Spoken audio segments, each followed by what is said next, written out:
మా షిప్‌లో అయితే ఈరోజు ఇండిపెండెన్స్ డే సెలబ్రేషన్స్ అయితే అవుతున్నాయి. బ్రదర్ అయితే జెండా కట్టి మొత్తం రెడీ చేస్తాండు.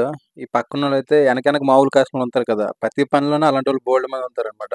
మనం పని చేసినోడు ఒకడైతే అక్కడ చుట్టుపక్కల ఉండేవాళ్ళు 10 మంది.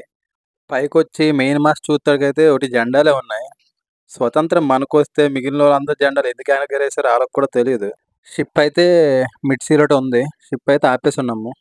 ఇప్పుడు ప్రతి దగ్గర ఈ సెల్ఫీలు కామన్ అయిపోయాయి. నేను చాలా సేపు నుంచి ఆ జెండా పట్టుకొనైతే ఆలోచిస్తాననమాట. ఈ జెండా ఎందుకు కట్టారా అని. ఆగస్టు 15 మనకొస్తే వీళ్ళందరు జెండాలు కట్టుకొని మనమేటి చేత్తే మాయ. షిప్‌లోన పనిచేసినోళ్ళు ఎవరికైనా తెలిసుంటే కామెంట్ చేయండి. ఈ జెండా ఎగరేయడానికైతే ఒక్కడు కూడా రాలేదు. ఎవడి పనిలో ఆడు బిజీగున్నాడు. ప్రతి ఒక్కడు ఈ ఫోటోలు, సెల్ఫీలతోటి ఈ గుండుగాడు కనిపిస్తాడు గదా! ఈ గుండుగాడయితే మా జీఎస్. ఈ జీఎస్, చీఫ్ కుక్‌లయితే ఎప్పుడు బయటికి రారు. ఇప్పుడు గ్యాలీలోనే ఉంటారు కదా! ఫస్ట్ టైం బయటకొస్తే ఇలాగే ఉంటది. అందరిదొక బాధయితే ఆ వైట్ షర్ట్ వాడిదొక బాధ. ఆడెందుకొచ్చాడో ఆడికి కూడా తెలీదు. వీళ్ళందరూ అయితే మా ఆఫీసర్లు. ఈ పిట్టల దొరల్లాగా మీకు కాకి బట్టలు కనిపిస్తున్నాయి కదా! ఇతనైతే మా captain, chief engineer, second engineer అతను మన తెలుగు అతనే. ఈడేదో సాధించినట్లు ఈడికి ఒక షేక్ హ్యాండ్‌లు ఒకటి మళ్ళీ సొంపుకి. జెండా వందనం అయితే అయిపోయింది.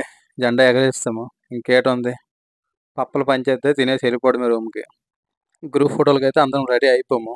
మరి ఇంత పెద్ద పండుగ చేసిన తర్వాత ఫోటోలు తీసుకోకపోతే ఎలాగైద్ది? షిప్‌లో దొరుకుతాయి ఇలాంటి పండగలు 2, 3. ఫోటోల సెక్షన్ అయితే అయిపోయింది. ఇంక మనం స్కూల్‌కెళ్ళేటప్పుడు గుర్తుంది కదా! మనం ఆగస్టు 15 అయితే ఈ చాక్లెట్‌లు, బిస్కెట్‌ల కోసం వెళ్తాం. అలాగే ఇక్కడ కూడా మాకు కూడా ఇచ్చారు. కాకపోతే అక్కడ చాక్లెట్‌లు, బిస్కెట్లు ఇక్కడ కొద్దిగా అప్డేట్ అయింది. లడ్డూలు, జిలేబీలతో సరిపెట్టుకున్నాం. వీడియోస్ అయితే చూస్తున్నారు గానీ ఎవరు సబ్స్క్రైబ్ అయితే చేయట్లేదు.